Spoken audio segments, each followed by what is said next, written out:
Good morning. It's Monday, June 9th, 2014. This is Tech Talk Today. My name is Chris, and joining me today is the excellent Mr. Nunes. Hey, Chase. Hey, good morning. Hey, thanks for joining me today. Wow, this is interesting. What do you think about being here this early in the morning? It feels very cozy, like a sleeping bag. I know, because we don't have all the lights on. Yeah. And we have our notes on paper. You know the best part? What? It's not hot.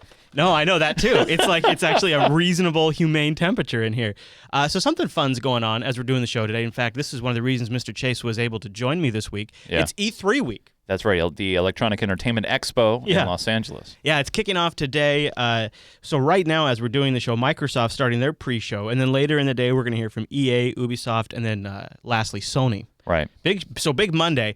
The actual event doors open up tomorrow. So throughout the week, we'll be integrating coverage of E3 into Tech Talk Today. Doesn't necessarily mean it's going to dominate Tech Talk Today. It'll be appropriate as to the level of the appropriateness of the needs of the coverage. Right. If it's a major announcement, It'll be covered. We'll talk about it. And if it's not a major announcement, we will not talk about exactly. it. That's right. There you go. So, like, for example, what's going on right now, it's kind of fun, something we're keeping an eye on, and we'll tune back into this later. We're going to read the headlines here in a second, but just so you guys know, we are hot on the trail right now with the Microsoft live stream. Yeah, so Major Nelson is the gentleman on the right. He's been at Xbox, I want to say, almost 14 years. He's been there for a long time. They're there on the Look at that jacket. green card. He always wears the nice jacket. Look at that jacket. He always wears the nice jacket. I don't want a jacket like that. Well, just go on down to Goodwill. No. I'm kidding. No, it kind of does look like a good... Hey, Ange, if you're watching, give me a jacket like that next time you go to the thrift store. That looks nice. So we'll see if they announce anything, but why don't we start with the headlines, Mr. Chase, starting with... We'll have a link in the... We'll skip this one. We'll have a link in the show notes where you guys can go read what to expect from Microsoft. But this story caught my attention, and I don't know how much mainstream coverage it's going to get. So why not talk about it on a show that is sponsor-free? Chase, are you familiar with Popcorn Time? No. I'm very familiar with some other browsers and other programs that give you that built-in... Oh, really? So you haven't seen this? No. I wonder if I have it installed right now, because it will blow your freaking mind. I do have it installed right now. Okay, so if you haven't seen this, this thing is a thrill. I don't know which version I have here, so I don't know if mine's working, but it doesn't look like mine is working. It is a amazing browser of torrents. Like it gives you this gorgeous list of all of the movies available on torrents. You click it, it begins streaming instantly. You choose which quality level you want, HD or 720p. Yeah. You don't have to wait for the whole torrent to download. So which country is this being hosted in, since we can't shut it down? The original project was shut down, but it's open source, so there's actually several iterations of it now on the web. One of the more popular iterations just integrated in free VPN services. Ooh. So that way when you're using Popcorn Time, you can tunnel it through a VPN so you can't be sniffed on, like from your ISP. Right.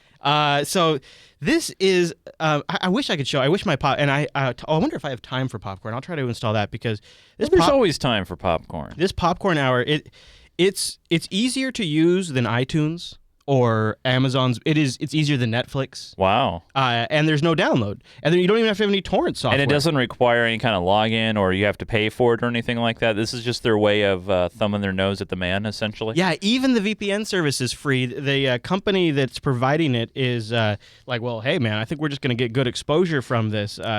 They say... I have some reservations. Kebrum, Kebrum is the company. Kebrum, I'm sorry. They're offering the services for free. They say they've got plenty of bandwidth, and they think it's going to give them good exposure. See, I'm a little worried about a service like this that offers quote-unquote free service because, as we've learned, a lot of things in life isn't truly free. Yeah. Especially, the free Gmail that you might use from Google or from other services and stuff. Now, here's the thing, VPN's a great thing that you should be doing, especially, let's say, if you're on a public Wi-Fi hotspot or something like that. Would you?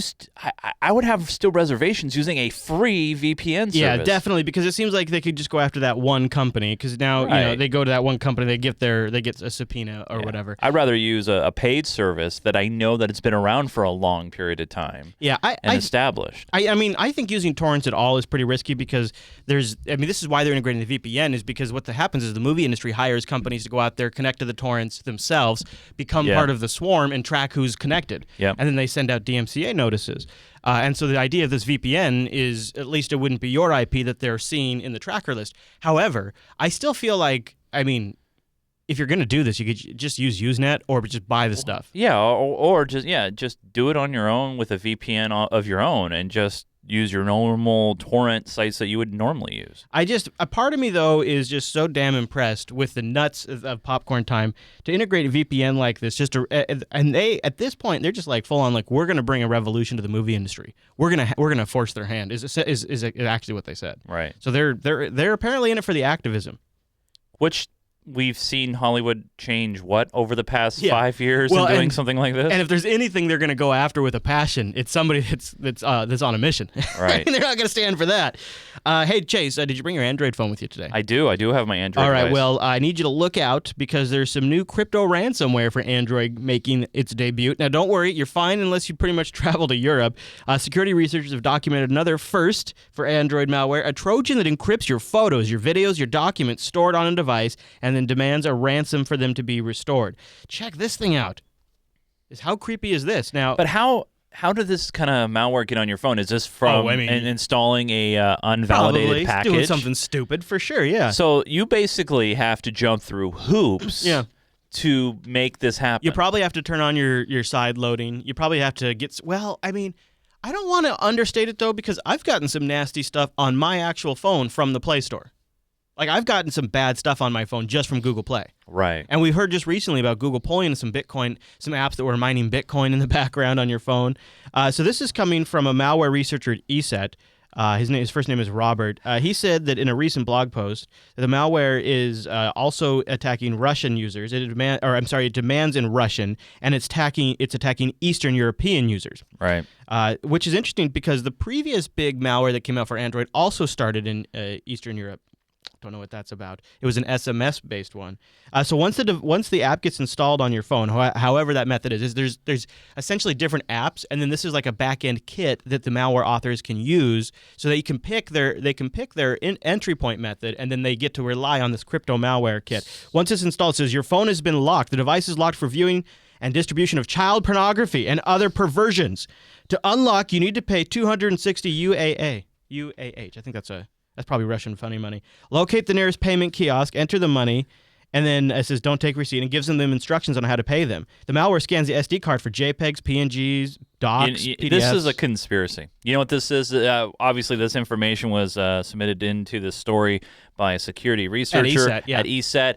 No doubt. ESET is probably working on some sort of antivirus, anti-malware for your Android phone, and they're just trying to use the scare tactics. Very true. However, these antivirus companies' research departments have changed over the years. Where they originally, I believe, were initiated to do what you're saying, to basically gin up reasons to have antivirus. Yeah. There's still that. Absolutely. Yeah. But also, because Windows is so much, I believe, this is what I've been seeing. Windows is on the decline a little bit. Deployment of antivirus is sort of stabilized. Right. So they're branching out and capitalizing on all of this cybersecurity stuff. And they've actually been beefing up decent research because they're selling that research to governments and private industry. I still feel this is still a minority situation here. I think the majority of people who use Android devices are not running into this. Right. And this is just one of those stories that, while anything fear-based and makes you freak out. You're going to see too, like, this kind of malware will spread in maybe regions where they have older Android devices, cheaper Android devices, so the OS is older. Maybe they're not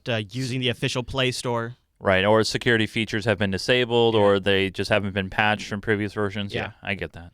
All right, our last headline before we check in on the E3 shenanigans this week: Google Chrome has now overtaken Internet Explorer as the world's #1 web browser. Well, you mean U.S. In the U.S. In the U.S. And we all know we all know that the U.S. is the world. So well, I didn't mean that. I actually thought it was the world, but then I looked down and saw it was U.S.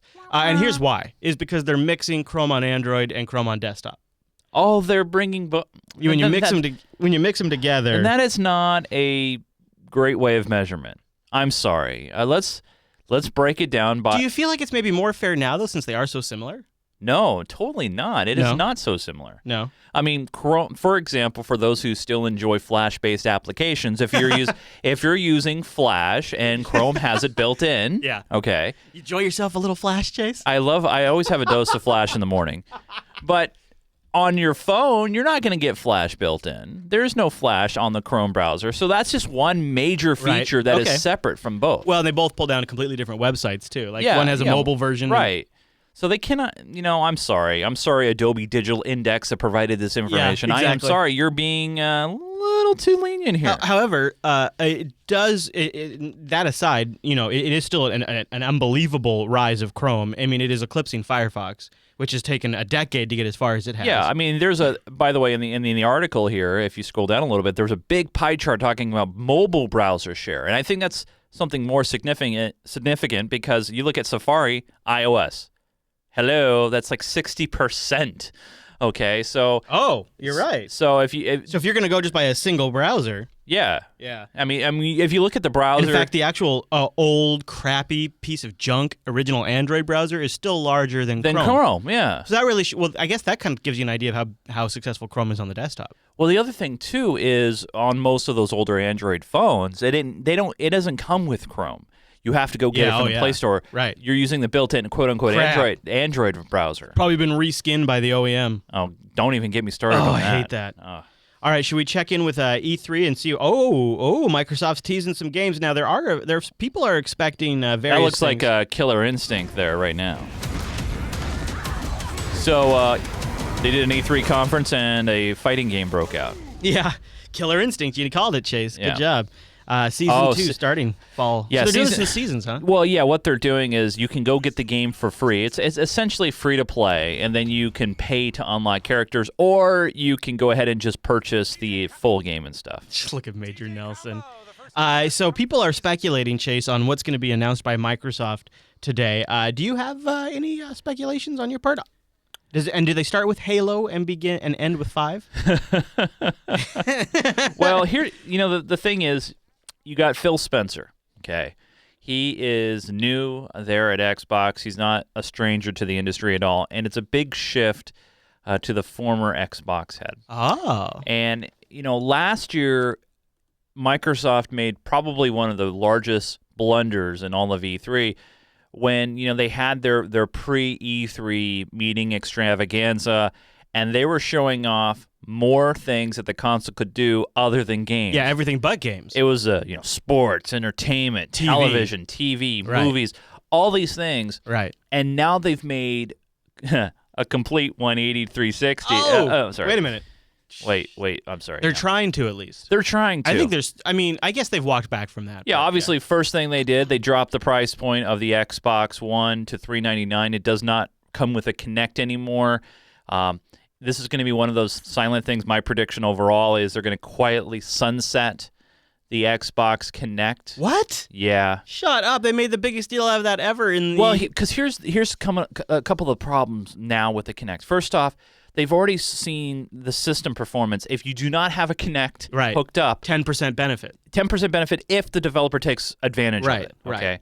Right. So secondly, cost factor. Of course, it's $100. So, and now you can't even go out and buy a Kinect separately right now. So if you go and buy a new Xbox One set, it doesn't come with a Kinect. You can't go get a Kinect. Do you think that maybe they shipped the Kinect too soon? Like maybe the Kinect they should have shipped was this one? Yeah. Oh, absolutely. But the thing is, they really wanted, at the time, they were trying to compete, obviously, with the Wii U, or not Wii U, Wii. Right. And the whole controllerless motion thing. I mean, if you get rid of the Kinect, what does the Bone got now? The Xbone is essentially a 360 with better GPU and better CPU. Right. Well, and then you have the other side of it as well. You could say the same thing about the PlayStation 4. What are you getting with the PlayStation 4? I guess the only thing that you're getting with the Xbox One is, all right, you have Blu-ray, which is great. You have, USB 3.0 drives that you can plug in externally. PlayStation 4 at this point, you have to update the internal drive if you want to do that, which is nice. Yeah. I guess you're right. That is a fair point. That's a fair point. And I guess part of it is the thing that the PlayStation 4 brought was incentives for developers to bring good games again. Right. And so that was almost worth it right there. On the Xbox, I mean, at some point you got to do a spec bump, but I wonder.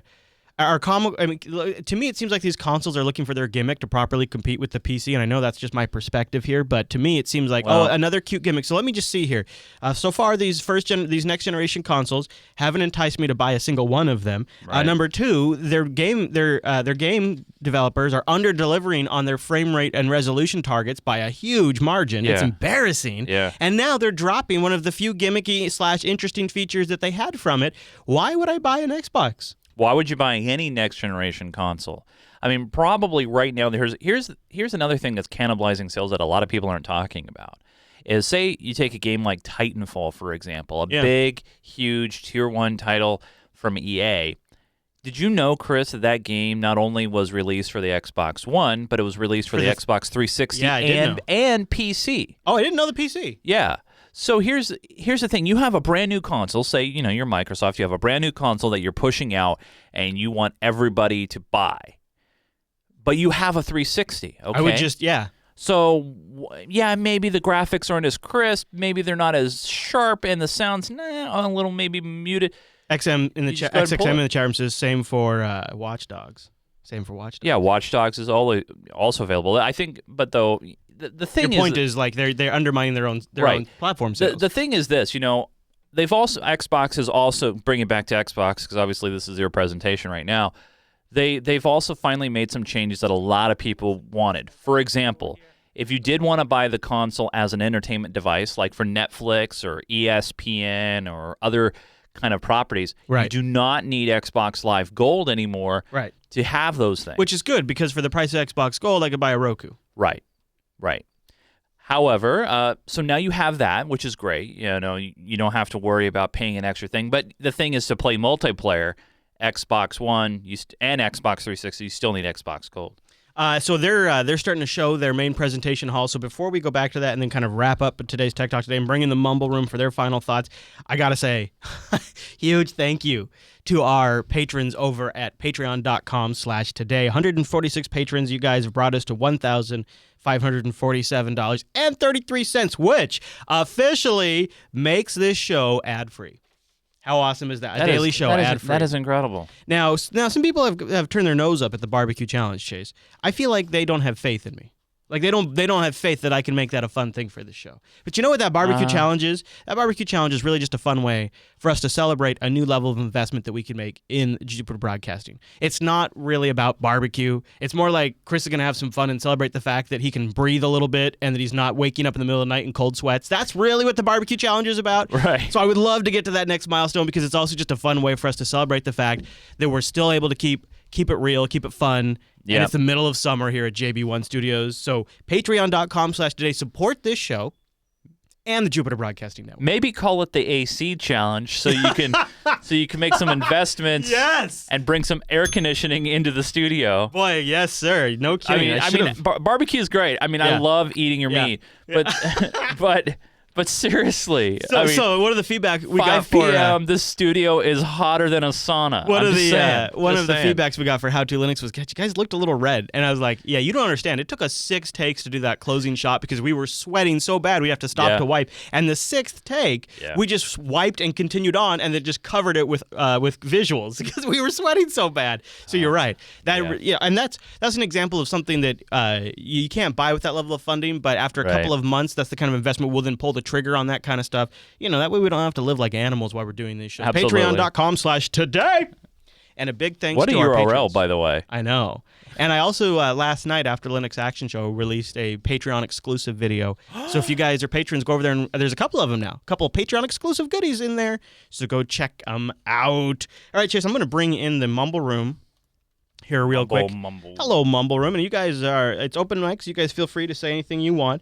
Before we wrap, too, I guess I wanted to cover a little feedback. Oh, you have feedback. I do have a little feedback. It's something that is probably confusing to a few folks out there, so I was kind of glad that we got this one in, just so that way I could mention it on the show. So I was on the Twitter. You can always tweet something at me, at ChrisLAS, which is great for the morning show.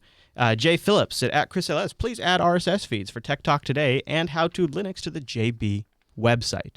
Well, that makes sense. It does make sense, Jay, and they are now. Oh, okay. I just took the web guy a couple of days, but it's all up. And by the way, whenever we post a show, you can also find the RSS links for that show in the show notes itself, right below the download links. So if it's not in the drop down, it's always in the show notes. Yeah. And they're up for now, How To and Tech Talk today.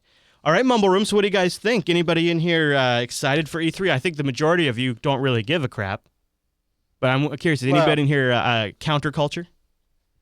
Well, the thing about the Xbox, I think, is that since 2005, since the release of Xbox 360 and Xbox Live, they've been trying to appeal to home media center thing. They have planned this one Xbox, one box to rule them all for your home media since 2005, 10 years now. And so now we're seeing them pushing it because we're seeing the Xbox finally coming into that role as a home media device. You know, if you have an Xbox, you don't need anything else. You don't need a Roku box or a different set-top box or this or that or whatever. You have that. And it also plays games, which is a big advantage. Yeah. And so, you know, this is Microsoft. This has been Microsoft realizing a decade-old ambition for Xbox and Xbox Live. So, I mean, yes, people, you know, a lot of gamers don't like that they're showing it too much. They're catering too much to a regular audience. But that's the idea here. It's not just hardcore gamers. Right, they're trying to open it up to a larger swath of people. Yeah. Right. And we have to accept that doesn't mean gaming's going away, but it just might mean that gaming doesn't get the most attention. But I do think that has put off a lot of people. Well, yeah, it sort of cooled the excitement. It all started from last year's, initial presentation. And if you look at Sony's E3 from last year, after Xbox was all pushing their new system of digital. Remember, this is Xbox was trying to go full digital. They're trying to set it up in a way where you couldn't trade games with your friends very easily. Right. They didn't, that sort of thing. And then Sony just raked them. They just raked them so freaking hard because, they appeared not to listen to their audience. And it's one of those things where, for me, I own all the major consoles, all the major current gen and next gen consoles. Yeah, you bought in. And it's not just I bought in because I bought in. You were curious. Well, I've been covering games for a long time. It's what you got to do to be able to speak about them from a perspective of somebody who's actually tried them. Right, and that's the thing. For me as a gamer, it comes down to the games. It comes down to the titles. So a lot of people have asked me, "Oh, Chase, what should I buy? What should I get?" And I'm like, well, what do you like? I mean, what? Right. It shouldn't be about, Sony sucks or Xbox sucks because I hate Xbox. It really shouldn't be about that. It should be about what you enjoy. It's about buy an iPad. No, I'm kidding. Actually, you know what I really like, if I'm going to be serious? Get a malware-induced Android device? I'm still playing the hell out of the NVIDIA Shield. Didn't I tell you would love that thing? I do love it, and the kids love it too. I know. I'm not even kidding. It's because it's great for retro games, it's great for current games, and there's more and more games that are targeting it too. Yeah, so it's one of those things where, it all comes down to what you enjoy. And if you enjoy gaming on mobile or on your phone or on the console or even on the PC or Linux device. Yeah, Abby plays Sonic on the NVIDIA Shield. Isn't it great? She loves it. Now is she playing the new Sonic where it's all nice updated She plays them all. Are you? So you're playing some emulators? They've put a lot of the Sonic games in the Play Store. Oh, that's nice. Yeah, so we have of those, and then we have the Shield ships with the latest Sonic. And the great thing about the Shield too, about talking about hardware, is it's got that built-in controller mapping. I don't know if you've ever used that new feature yet. Mm-hmm. So let's say you have a game that you purchased on the Play Store, and it doesn't work friendly with the controller. You can actually map the touchscreen controls to the controller very easily. Gaming's great, and I know a lot of you guys are like, "Oh, Jesus, are these going to talk about it all week?" No, this is a big week for it is, and we'll cover it as appropriate. I think we'll wrap it up there. We'll check in. We'll check in one more time with the guys over at Xbox. Oh.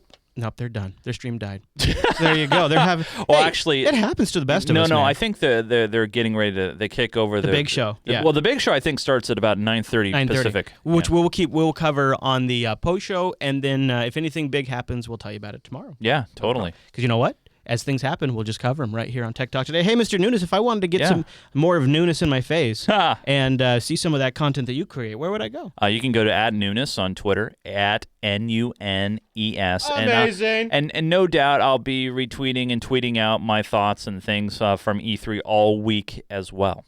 All that fun jazz. Very good. And we'll see you tomorrow too, right? I think I like this. It's nice, comfy. It's cooler in the studio. Yeah, I'd love to come back. Yeah, very good, Mr. Nunes. Very good. And I want to thank you guys for joining us today. Don't forget to visit patreon.com/today to keep us going. You can also email us today@jupiterbroadcasting.com or just go over to the contact link and choose Today from the dropdown. And last but not least, if you see a story that catches your attention, please submit it to our subreddit over at techtalktoday.reddit.com. And then we got a good community forming over there. People can leave comments. We have feedback threads for every episode. And I'd love to get an idea of what you guys would like to see covered in The Daily Show. And the best way to do that is put it in my face hole via the subreddit. You mean like Chase in your face hole on the subreddit face? Right. In RSS. And I actually have right now a widget on my desktop with the Tech Talk Today subreddit streaming all the headlines from the subreddit right to my desktop. Special shout out to Angela for sharing chaseinyourface.tk. And don't go there, because if you do, you will forever be scarred. Also, we should say special shout out. Look at that cool teaser she made for the E3 week. Oh, that is sexy. Isn't she awesome? That's so Chase? nice. She's so awesome. It's very artistic. She's got some skills, and you know what? She's doing that while she has horrible allergies too. Oh, you know what? I was getting hit with them as I was coming home yesterday. Yeah. Speaking of gaming, I know we're going to get out of here, but speaking of gaming, you know where I was all weekend? I was doing PC gaming. How did that go? It was so much fun. And I was playing, I tweeted out a picture. I was playing some Stove for the first time. Yeah. In a long time. I'm actually one of the original. So when you logged members. in, did it just just have a ton of stuff that was popping up on the screen? I logged in before. Oh, okay. Once my account got switched over to that new system or whatever, the ARC system or whatever. Oh gosh, yeah. Yeah. So, but no, it was great. I took out the USS Snohomish for a spin. It's a Defiant class vessel, and I did one of the newer missions that they have the cutscenes and stuff. What'd you think? So much better. I know the whole beginning's been revamped like that. So much better. I was telling Chris, hey, might be a good idea to do a show about Star Trek Online. Mm-hmm. I mean, we did. Wait, you did. Oh, never mind. Oh, wow, I just looked at the clock. Time to go. So, Mr. Chase, it's Chase's choice today, since you're here. We always have Chase's choice. I like to end on a video, and since we don't have any paid spots, sometimes I'll do, these retro commercials that are just ridiculous. Yeah. But I also have a Bitcoin update. So it's up to you. Would you like to have... It's a little long, though. So would you like to have a Bitcoin update, or would you like a commercial on... let's see. I could give you... Genesis does what Nintendo don't. Sorry. No, I was thinking, how about a commercial for Stogies? Oh, yeah. Would you like a Stogies commercial? Let's end on a Stogie. Well, we'll end with a Stogie. So thanks for joining us today, everybody. Oh, that's Microsoft right there. That's nice. Yeah. Keep it right here for more Microsoft. Super motivating. That's right. We're company music, and we're going to give you the green all Video morning games. long. Mildly expensive music that we license. You're going to love it. Keep it right here for more Microsoft. Oh, man. I will be thankful when we live in an era where we don't have to have Muzak every time we have to stand by. You know why it's Muzak? Because it's licensed free. They have to license it. Yeah, exactly. All right, so here, we'll end with a Stogies commercial. Thanks, everybody, for joining us. We'll see you tomorrow. Yep.